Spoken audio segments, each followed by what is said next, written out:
Well, hello. Welcome to the Advocacy webinar series, Elevate Your Voice, Advocating for Early Childhood Education During COVID-19.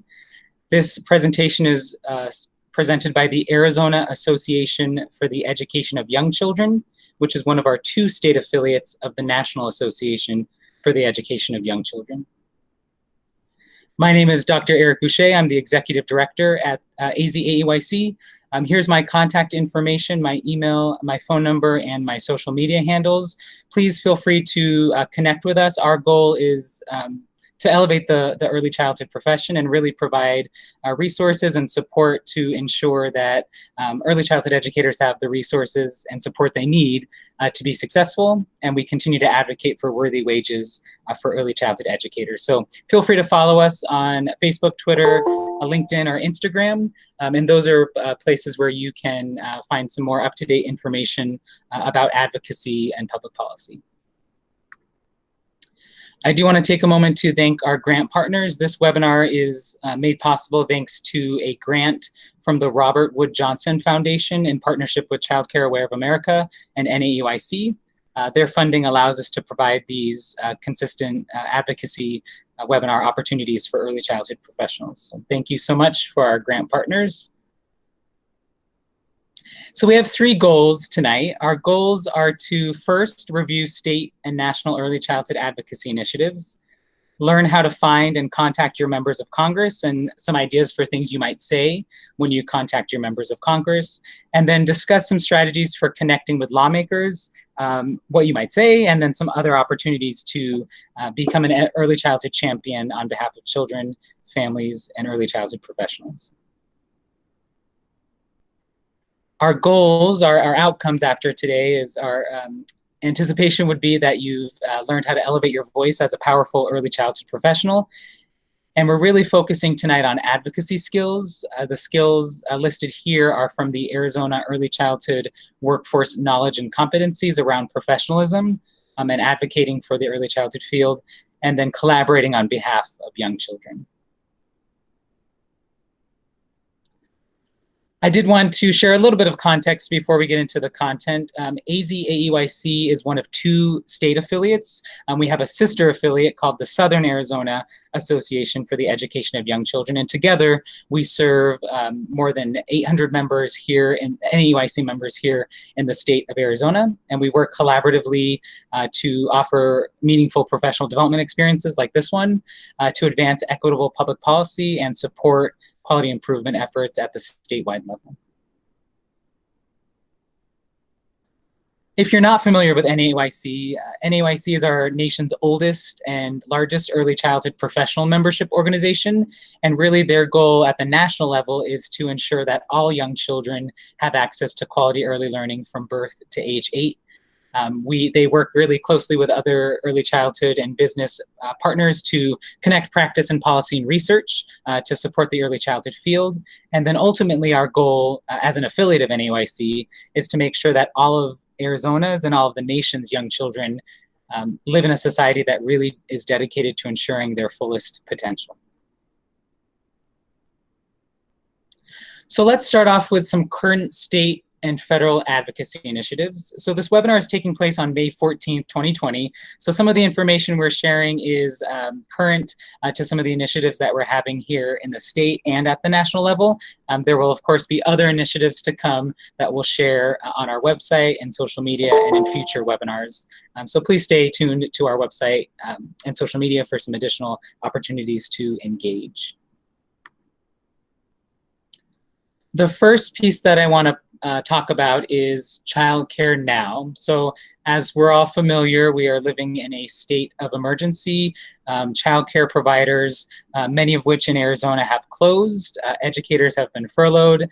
Families may be staying home. Educators may be staying home. And so our goal was to, from the start, as soon as we recognized the critical need of additional investments in early childhood when the pandemic began, our goal since the beginning has been to really advance the early childhood profession and make sure that we have the funding and resources we need to be successful.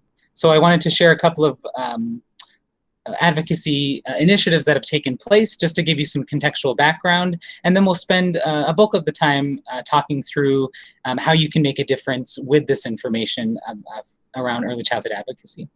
So our first effort was a letter to the governor in March of 2020, a letter really outlining our expectations for supporting childcare during the pandemic, particularly as childcares began to have to make the tough decision about whether they were going to close because there wasn't business to be able to support their efforts, or whether they were going to stay open and support the children and families who are first responders and medical emergency personnel. So I want to share what we outlined in that letter, and since March, there have been a few things that have been accomplished at the statewide level that I want to celebrate together with you, and there are a few things that haven't been done that we would need some help to continue to advocate for on behalf of children and families. Our first three recommendations at the very beginning, the onset of the pandemic, our expectation was for the governor and the Department of Health Services to close all child care programs alongside the mandate for school districts to close, with the provision that select licensed child care providers would be able to serve emergency responders and other essential personnel. We also made the recommendation to ensure that all early childhood education staff that might become unemployed would have full access to unemployment compensation, and that there would be additional state dollars invested in childcare and subsidies to ensure that educators would either be paid while their program was closed, or programs that were open would have the business supports they needed to be able to continue to operate and serve families of first responders and emergency staff. So these images indicate where we are in terms of those initiatives. The yellow indicates that we've sort of partially addressed that recommendation, and the green check mark means we have fully addressed that recommendation. Childcare programs were never mandated to be closed, I'm sure as you're familiar working in the field here in Arizona. However, there were additional state supports through the Arizona Enrichment Centers that allowed select licensed childcare providers, to serve children of emergency responders and other personnel. We have met the other two, so we won't spend too much time on those, but I do want to point out that on the back end, the Department of Economic Security, in collaboration with quite a few other state agencies, really understands and understood the need for investment and support of the early childhood field. So part of their efforts were to ensure that early learning programs that were DES contracted and received subsidies for children and families were able to be paid the subsidy rate at the last month full of reimbursement. And then Quality First ensured that Quality First participating providers were able to receive Quality First scholarships at the rate of reimbursement at the last full month of service. So some exciting wins for early childhood.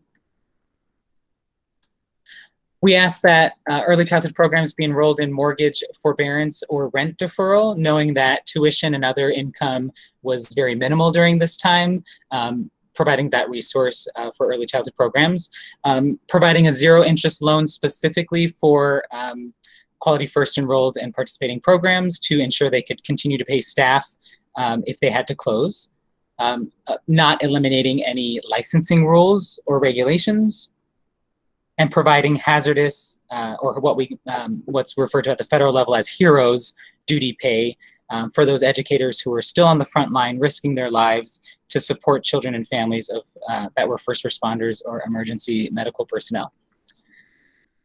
Unfortunately, two of these have not been met, and they are pieces that we are still continuing to advocate for on behalf of children, families, and educators. There was a minimal investment, or there was an investment on behalf of Quality First in supporting scholarships to continue to be paid out whether a program is closed or open.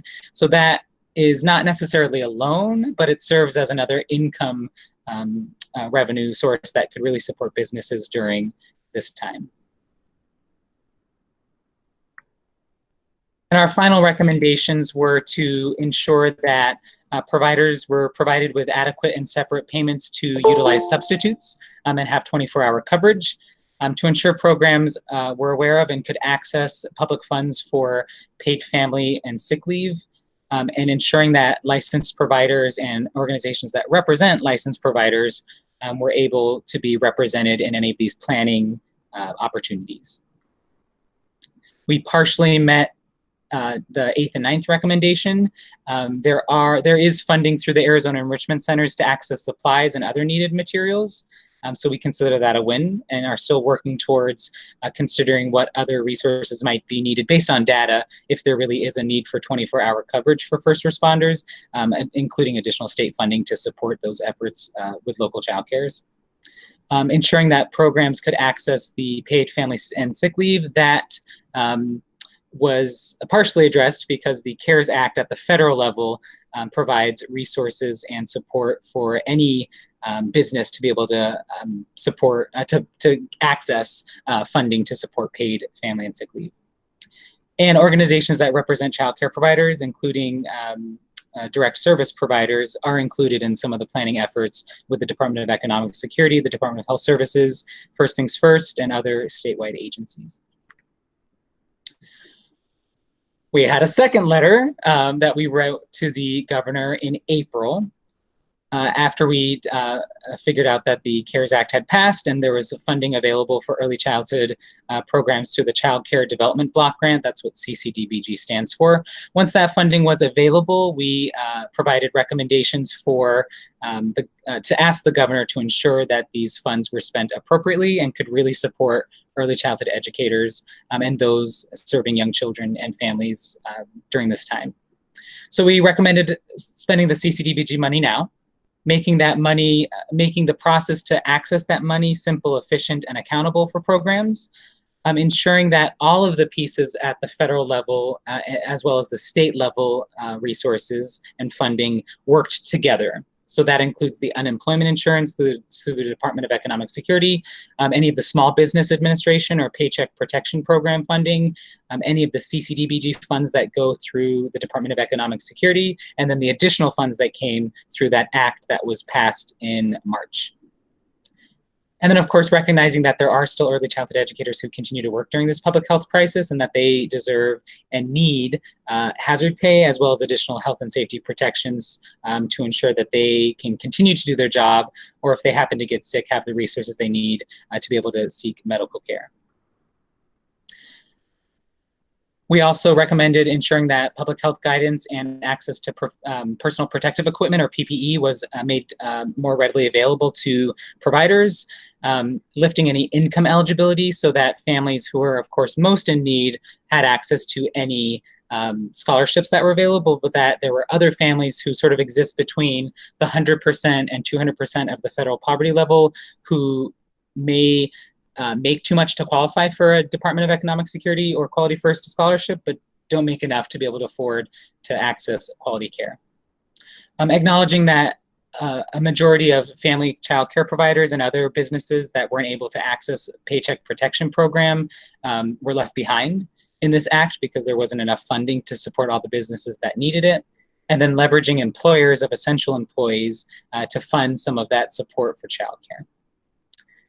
So our recommendation in summation was really investment, time, and attention, and creativity and flexibility to help early childhood providers get through this crisis and be able to reopen when the time comes to support children and families. Now you'll notice in these two slides we haven't included what the status is in terms of partially met, fully met, or not met at all. That's because these are still being worked out through the HEROES Act. So I would encourage you, if you're watching the webinar live with us, to pay attention very closely to the early childhood investments that are being made in the HEROES Act and ensuring that the funding meets the national expectations for what it would actually cost to support child care programs now, as well as when the time comes for them to reopen. I want to share a couple of resources with you. These are some state advocacy resources. AzAEYC, of course, is a great resource around statewide public policy. Go to this link and you can sign up for our newsletter. And then, of course, we'll have webinars just like this one around early childhood advocacy, public policy, and early childhood leadership. Children's Action Alliance, First Things First, both have great newsletters that have up-to-date information about very complex legislative bills in a very simple and easy to read format. And then they also provide some opportunities for you to get engaged as an early childhood advocate as well. And Expect More Arizona has a wonderful webinar on the Arizona Legislative Information System, which is an online tool that you could use. You can sign up for through Expect More Arizona to be able to online go in and give your feedback on any of the state bills that are passing through either the state house or the state senate, to give feedback on anything that might impact children, families, and teachers. So those are some state advocacy resources we encourage you to take a look at. At the federal level, there are some investments, there have been some investments in early childhood that we want to highlight. The bipartisan CARES, or Coronavirus Aid, Relief, and Economic Security Act, included some critical provisions for early childhood, specifically $3.5 billion for Child Care Development Block Grant. That's what I just mentioned a little bit ago, the funding that we expected to be spent immediately and with accountability and in collaboration with some of the other funding sources, CCDBG. Additional funding for Head Start grants, including opportunities to provide summer care for young children and families. Additional access to small business loans that can be forgiven. So early childhood businesses, childcare providers could apply to receive loans that could be forgiven if they spend up to at least 75% on covering the cost of salaries and benefits to keep people on their payrolls. Direct payments to qualifying taxpayers. You may have received a payment for qualifying individuals, families, and then additional funding per child. Availability to access unemployment insurance here in the state, an additional $600 a week on top of the state's unemployment insurance benefit was one of the successes that came out of the CARES Act. And then suspension of payments on federally held student loans, specifically for those early childhood educators who had federally held student loans. The suspension of those payments could be helpful to allow them to survive during this time. And a couple of national advocacy resources. America for Early Ed has some wonderful templates on how to talk to legislators, what information and data you might share with them. That's a great place to go for those types of templates. The Center for American Progress has some wonderful briefs. They're very skilled at sharing very complex legislative information in a very simple and easy to read manner. So that would be a great resource to check out. Center for Law and Social Policy, Child Care Aware of America, and AzAEYC are all involved in early childhood advocacy at the federal level. Again, some great resources to find some documents and templates and policies that can help you develop your early childhood advocacy skills. And I'd like to share two documents that are very important at this time. The first one is from AzAEYC. It's called From the Front Lines. It is a compilation of a national survey, the data around what child care providers were facing and what supports they need to be successful. I would encourage you to check this document out. It's a two-pager, and it's very succinct and it's to the point, and it talks about just how impacted child care providers have been at the national level. And this is good data you may eventually use when you're talking with legislators or funders or other people in the community. And then the Center for Law and Social Policy, CLASP, developed this one-pager. This would be just another great resource to kind of get all that large information in one simple document that's really helpful in our advocacy efforts. So please feel free to take a peek at those two documents. So next, let's talk about some strategies for connecting with your elected officials. So as an early childhood champion, one of the most powerful things we have is our voice. Your voice is important, your voice matters, and it makes a difference. We'll talk through some opportunities for first and foremost, we're going to talk about who your legislators are and how you can find their contact information. And then we'll talk about some ideas for how you can engage with your congresspeople in this time of virtual connection so that you can ensure that they understand why early childhood is important and have the information and resources they need to be able to make important decisions and data-driven decisions for children, families, and teachers in our community. So we want to start out with a couple of just sighs of relief.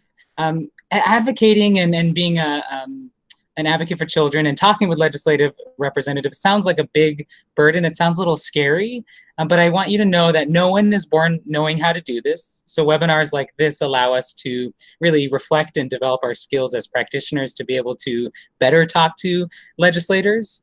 We do have to learn and practice. Those are the things that we'll talk about today are things that you can take with you to be able to test out and practice on your own as an advocate. It does pay to prepare. I would encourage you not to wing it. It's important to really be thoughtful about what you want to say to a legislator, how you want to say it, and what you want to ask them for as your legislative representative. And of course, I'm sure, as you know, you are smart, you're powerful, you're a leader, and children and families need us to speak up on their behalf and to speak up on our own behalf as early childhood educators to really get the funding and investments that we need to be successful and really build the brains of our youngest learners. The other piece I'd like to share here is that legislators aren't as scary as they seem. Legislators are humans. They're people like you and me. They are often live in our communities. They work part-time. Being a legislator is not a full-time job. It's something they do part of the year. So they may have other jobs here in our community. So they are people who are approachable often. Building a relationship with them and talking through your issues is one way to really get them on board with early childhood education. And we'll talk about what that might look like. So let's start out with who are your legislative representatives. So if we go back to 7th grade US history, you'll probably remember that we have both federal and state representatives. At the federal level, we have our federal Congress members. There's the Senate and the House of Representatives. So if you take a look in this picture, this is me and Vicky, who is our media and communications specialist at AzAEYC. We traveled to DC a few months ago to meet with our elected officials to talk about why they should invest in early childhood. And so if you look at this building, this is the Capitol building. The House is on one side and the Senate is on the other. Those are our federal or our US Senate and House of Representatives members. We also have federally elected officials. The president and the vice president are in that category. At the federal level, our Congress members are elected by us, the people, as are our elected officials, the president and the vice president. At the state level, we have quite a few elected representatives that I want to talk through. We have our state representatives. We have an Arizona Senate and an Arizona House of Representatives. We also have local and state elected officials. So the governor, your city mayor, your city council, commissioners, and even your local school board, your school district board, are all state and local elected officials. So the important note I'd like to make here is that advocating at the national level with our US senators is important because they make decisions that affect the entire nation's children, families, and teachers. But oftentimes the most impactful policies, the policies that impact children, families, and teachers the most, whether it's in the appropriate way that we are advocating for, or whether it's in unintended ways that we're not advocating for, those types of impacts happen at the state and the local level. So not only should we be very thoughtful and stay up to date on what's happening at the federal level with our representatives, but we should also be very thoughtful about what's happening in our state and with our local school boards, with our city council, with our mayors. At all levels of government, early childhood is important and it needs to be supported. So to find your legislative representative is actually a pretty easy process. You can click on this link, childcareaware at childcareaware.org, and I'm actually going to take you through it right now so you can see.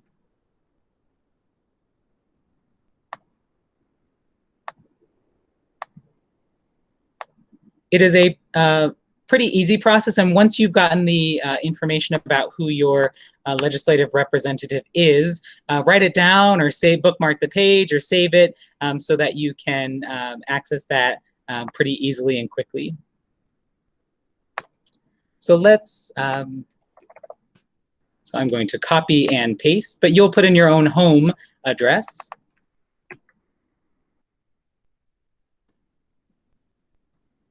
I'm going to put in the AzAEYC address, type it in, click submit. and it'll tell you all of your elected officials. What I really love about this particular page is you can bookmark it, of course, and save it for later, but it tells you every person who represents you from the federal level all the way down to the municipality level. That's your city that you live in. So everyone who represents you, whether most of these are elected, some are appointed, but those that are elected are people that would be particularly important to stay connected with, of course, alongside anyone who is appointed. So let's take a look at AzAEYC.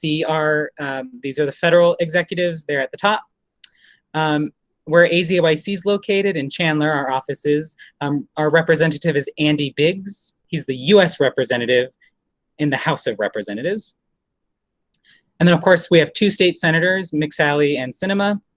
And then here you'll notice if I wanted to connect with my state House or state senator, the information's down here. You can click on more details, and it gives you everything you could possibly need to connect with them. Again, this is why I really love using this particular website. You can see where their office is in Phoenix or in your city.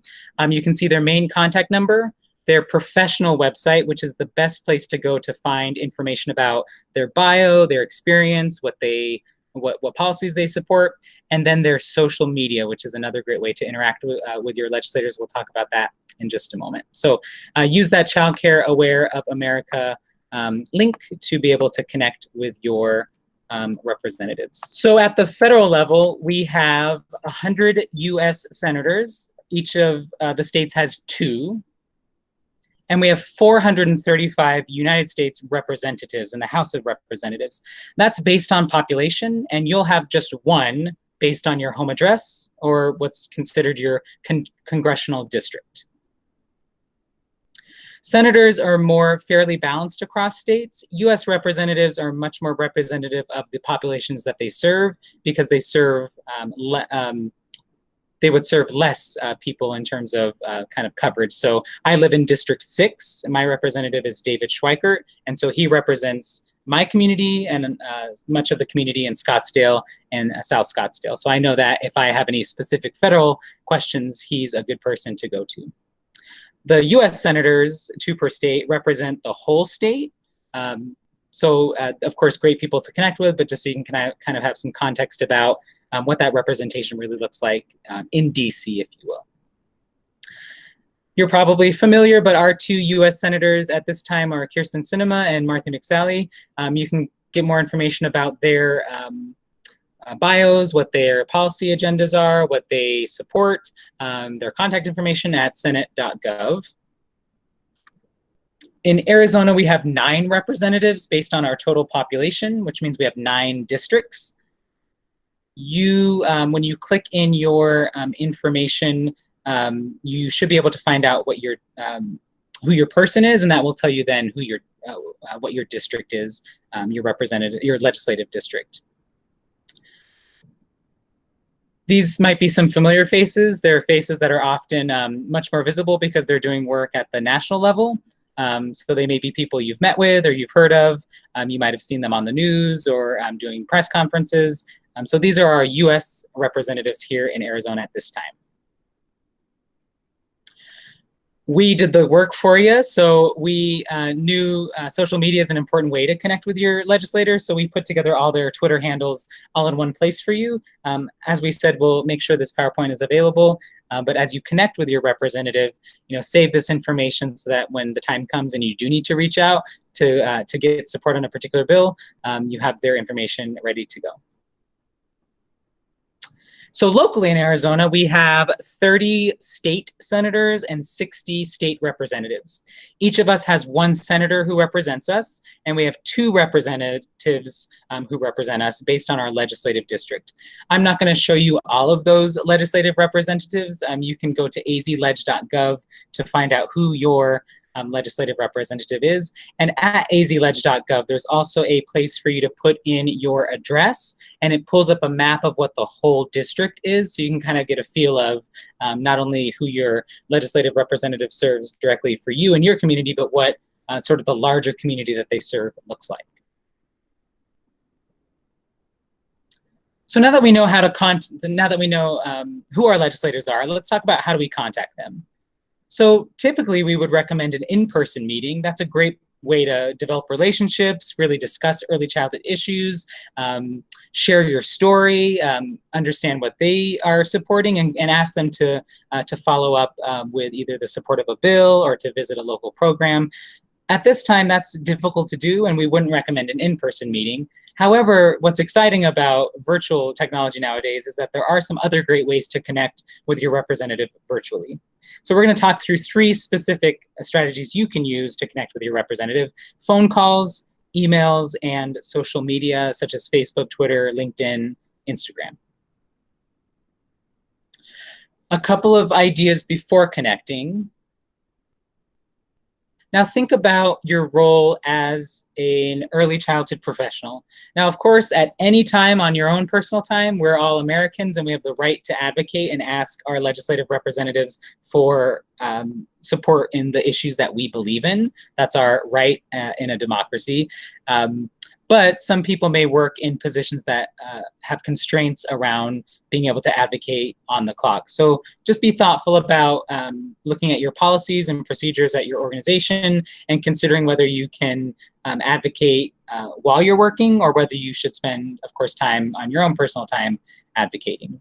Of course, doing the second, advocating on your own time, is important, but some people can advocate while they're at work as well. Be sure to get to know the representative. What's great about the websites that we just shared with you is that there's a multitude of information, from everything around their contact information to their Facebook page. On their Facebook page, you can see the pages they've liked. On their official website, you can see their bio, what their educational experience is, whether they have a family, whether they have young children, what they believe in, what their policies are. So really get to know who the representative is, try to find their bio on the official website to kind of get a feel for some connections you might have with them. And then consider, what are their major policy focus areas? Do they support local businesses? Are they championing education or women's rights? What do you have in common as a voting constituent?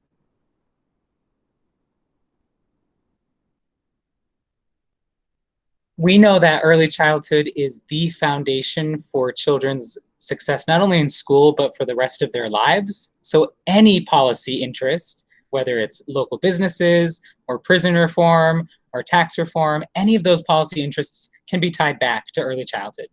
So we encourage you, before connecting, before reaching out, to put together a few talking points that connect early childhood with what their focus or interest is.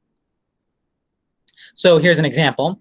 If your legislator is very interested in local businesses, which honestly most representatives I've interacted with say they support local business.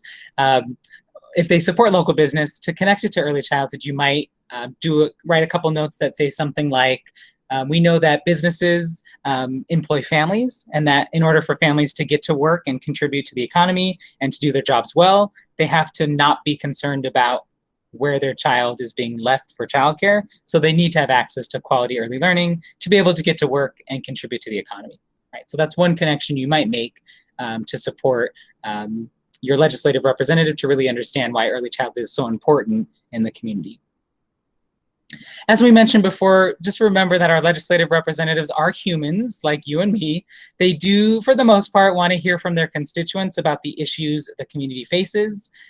So being open and honest, sharing your story, tying it to early childhood, and then putting in an ask or something you want them to do to support early childhood is particularly important. And what we know about in early childhood that I think we're very, very good at is relationships, right? So just like we would support relationships between children and between us as caregivers and young children and families, those relationships are just as important with legislative representatives.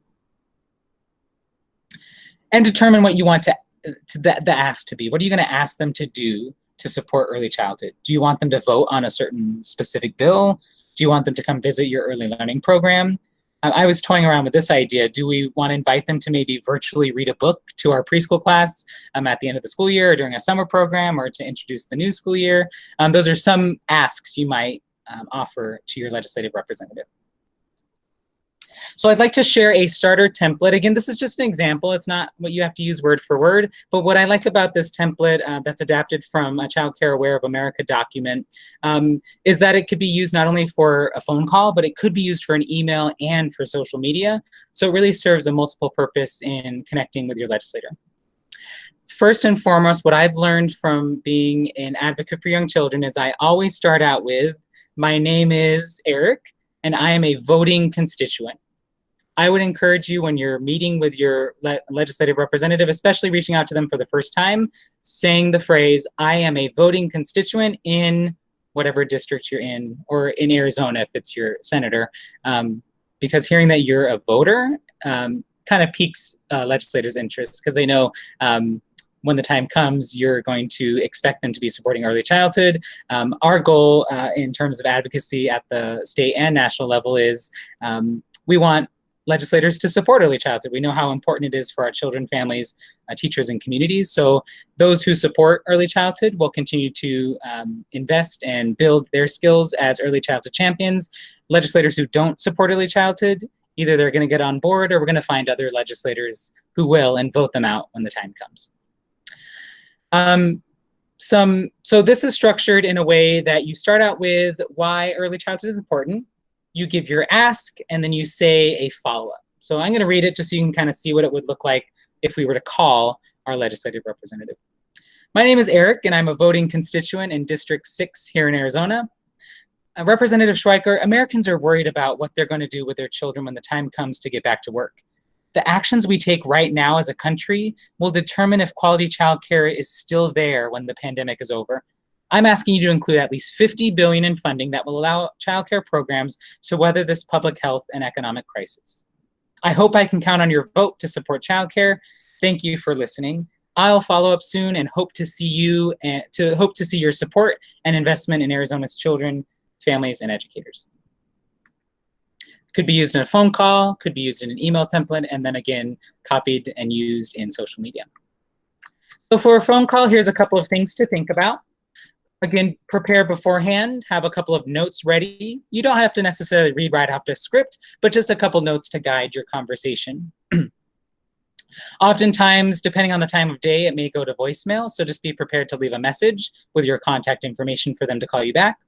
For the most part, at the state level, even at the state level, most offices have an administrative assistant who is either answering phones or checking voicemails. So you may not necessarily first and foremost get to the legislative representative right on the first call, but you would still be building relationships with their administrative assistant or support, and then eventually be able to meet with your legislator. So it depends on the legislative representative. Once you've connected, introduce yourself, tell your story, tell them why they need to support early childhood and give them the how, the ask, and then thank them, of course. They're serving our democracy. They're spending a time to represent us in the state and federally, so thanking them for their time is usually very helpful. Through email, you may see some of the same strategies to prepare. Having some ideas either on a draft Word document or as a draft email, checking for spelling, making sure it sounds and flows well, making sure it's brief and to the point. Those are some important strategies to start your email. As you would on the phone or in social media, you introduce yourself, add your own story as best you can, tell them why and how to support early childhood, and then particularly for emails, be prepared to respond or to follow up if you don't hear back. On social media, look for their professional social media profiles. Some do have personal profiles. I wouldn't add those people, add that profile as friends, but do look for their professional social media and either like or add them as a friend or like their page. That will help you get some of their information in your feed, and then you'll be able to tag them when it's time to ask them for support. You can consider reposting or retweeting any of the posts from us, from AzAEYC or Child Care Aware of America, or any other of our state national advocacy organizations we discussed a little bit earlier, and then tag your representative. We've done some concerted efforts to really put together some quick, brief, to the point posts, so feel free to share those and then tag your representative with your own, add your own personalized message. And then consider this as an early childhood professional. What are you experiencing? What's your story during this time, and what can they do to help? And for the most part, legislators really do want to hear your story, but they also need to know what they can do through policy to make a difference, to make it better. So I'd like to share some examples of what a tweet might look like, or what a social media post might look like for early childhood. Now, if you're familiar with Twitter, it's pretty succinct. You have to stay within the characters and keep it pretty concise. So here's an example of a tweet we sent to Representatives Biggs and Gosar about why they should support childcare, because it supports small businesses. Childcare providers, many of them are local small businesses. So straight to the point, the ask is that we want them to support these childcare providers as small businesses. And then we tagged one of our national agencies. Here's an example from my Twitter. Like I said, if you were to like or to follow or to add them as friends, the legislators will post things often.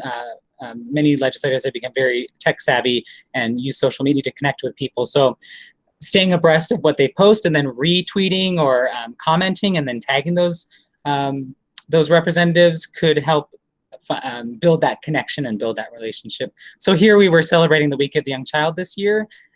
Representative Sierra, Lieberman, and Pollock put together this beautiful video. So here we thanked them for their support. We told them what was important. We said this is why childcare is essential for our community, and then tagged some of our state agencies. So those might be some of the processes you follow as well on social media. The other piece that's important, not only reaching out on phone or email or social media, but then following up on those opportunities that you've connected is particularly important, because then it builds and sustains the relationship, especially with the local representatives, who are people you may connect with much more often because there are people who are around the community and have less constituents to represent, so they're a little bit more timely in their responses. On your own, be timely. If you don't receive an email back or a phone call back, it's okay to follow up and say, hey, I called on this day or I emailed on this day. I just wanted to follow up and see what your support was of early childhood here in our community. And I remember during the legislative session, representatives are busy, but during the summer, once they're back in district, they're a little bit more easy to access. And then if you successfully called or met in person, just sending a thank you email to follow up, recapping your talking points and saying this is what I asked for is an important way to reinforce your message and to ensure that they have some documentation to follow up on in the future as well. So I want to share an example of what that looks like. We met with our legislative representatives in DC. So this is just an example of an email thanking them for their time, talking about why what the impact was of quality, affordable, accessible childcare on children and families in Arizona. Giving an ask. Here's the two asks here. Reach out to me and I'd be happy to provide any resources or expertise. No one knows early childhood better than early childhood professionals, so it's okay to say, reach out to me if you need someone to serve on an early childhood committee, or reach out to me if you need some ideas around what it's like to support a childcare program. The second ask was inviting them to visit an early childhood program. And then here's an important note. The person we met with talked about his wife and how she was an elementary school teacher and how she was really setting the trajectory of learning for young children. So to connect into that personal connection, to build a relationship, I added that piece in and said, of course we know, thank you so much to your wife for being dedicated to being a teacher.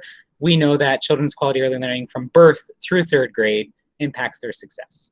Just remember, you are smart and powerful leaders. You know early childhood well. Early childhood professionals can talk about the work we do. We can talk about why it's important. So use that strength to your advantage and really help make that connection for legislators. Because for the most part, our goal, I think, as early childhood champions is to really bridge that connection between what our legislators are really trying to push and support in terms of policy, and help shape their thinking by allowing them to really understand all the content knowledge that we have as early childhood experts. You don't have to talk about every single thing you want in one session. That's really difficult to do. I would encourage you to stick to 1 or 2 topics per connection, really, so that you're honing in on that importance of early childhood in our community. Use any local data or any of the national data from our state partners that we shared a little bit ago. And then stay current by looking at their websites, signing up for their newsletters, following them on Twitter or Facebook or Instagram or LinkedIn or any other social media site to really know where they're at, and then understand kind of what their thoughts and what their interests are, so you can tie in early childhood to those.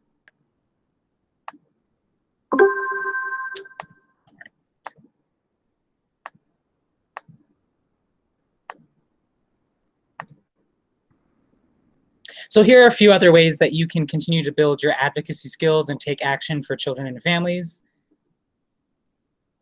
One of the important initiatives AzAEYC has been working on is collecting stories from the field and really working to advance equity by elevating the voices of early childhood educators as professionals.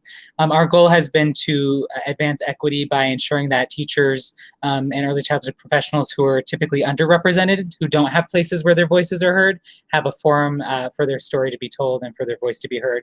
So if you know anyone who might be interested in sharing their story, parents, early childhood educators, either send us an email or visit our website, azeyc.org/stories, to hear from some of those voices of the people who are doing this important work day in and day out. We were very pleased in the past few weeks to really elevate teachers who are working at childcare programs that are still open. Please check out our website to learn a little bit more about those stories and hear those early childhood educators. You can get involved as well by emailing us to participate. We're offering early childhood webinar series just like this one around advocacy and public policy, Power to the Profession, which is our national initiative to advance worthy wages for all early childhood educators, equity, diversity, inclusion, the AZ Toolkit and shared services, which help early childhood providers improve their business practices and leadership. You can visit our events page for some additional opportunities to engage in those webinars. We'll have some other webinars coming up as well, so stay tuned on that page. You can also sign up for our newsletter to hear about some of the upcoming professional development, not only from us, but from some other partners as well. We're very pleased to continue our work with the No Small Matter film screenings. No Small Matter is a beautiful feature film that really explores what we know is overlooked, underestimated, and probably the most powerful force for good here in our nation. That's, of course, early childhood education. It's a hopeful story that does a very, director and filmmakers do a very skilled job of talking through what the early childhood workforce looks like, what challenges they're going through with not having a worthy wage, why early childhood is important not only for families, but for the community, for businesses, for the military. What I like most about it is that people who are outside the field still can get connected and really start to understand why early childhood is so powerful and how they can make a difference to support children and families, even if they don't work in the field of education. So we would like to invite you to join us on June 6th for a virtual screening and a coffee chat. We're going to be talking about why early childhood educators are doing, why their work is so essential. And we'll be talking about what legislators can do to make sure educators have the resources and support they need. Another way to become involved in the larger movement is to become an NAYC member at azeyc.org/join. As an NAYC member, you are part of the larger movement of tens of thousands of early childhood educators across the world who have committed to advancing the early childhood profession and supporting children and families to have the highest quality experiences. We have 4 membership levels. There is a new membership level called the family level for either parents or people who are not part of the early learning profession. That's a great way to get involved with just online resources. Entry-level membership is usually pretty good for students or young professionals, access to all digital resources. Standard membership is digital resources along with publications and a saver's guide. And then there's premium membership, which gets all the publications and periodicals as well as the other resources. So just another way to get involved as an early childhood professional. So doctors and nurses and lawyers all have their own professional membership association. We have that too in early childhood. It's NAYC. And so as your state affiliates, AzAEYC and SAZYC would support you in membership. So I encourage you to become a member today if you're not. And then, of course, through social media, staying connected with AzAEYC, we do post quite often any updates for legislation that's coming up that you might need to be aware of, any time where we could really use your voice to give those calls, to send that email, to get on your phone and Facebook or tweet your representative. We send those out when they become available, and we also provide some other resources and articles to build your skills, not only for advocacy, but for quality early learning as well. So please feel free to follow us on Facebook and Twitter and Instagram. Visit our website at AzAEYC.org for some additional opportunities for professional development as well. After completing this webinar, you are eligible for 1 hour of professional development in the Arizona Early Childhood Workforce Registry. So once you've completed watching this webinar, all you'll need to do is go to this link, bit.ly/AzAEYC survey. Take about 5 to 10 minutes to complete the survey and reflection and submit it. And then within 7 to 10 business days of completing the survey, we will mark you as completed in the registry, and then you should be able to see 1 hour of PD on your PD report. We wanted to thank you again for participating in this advocacy webinar with AzAEYC. You can find upcoming AzAEYC professional development and webinars at AzAEYC.org or at the registry at azregistry.org. Happy advocating.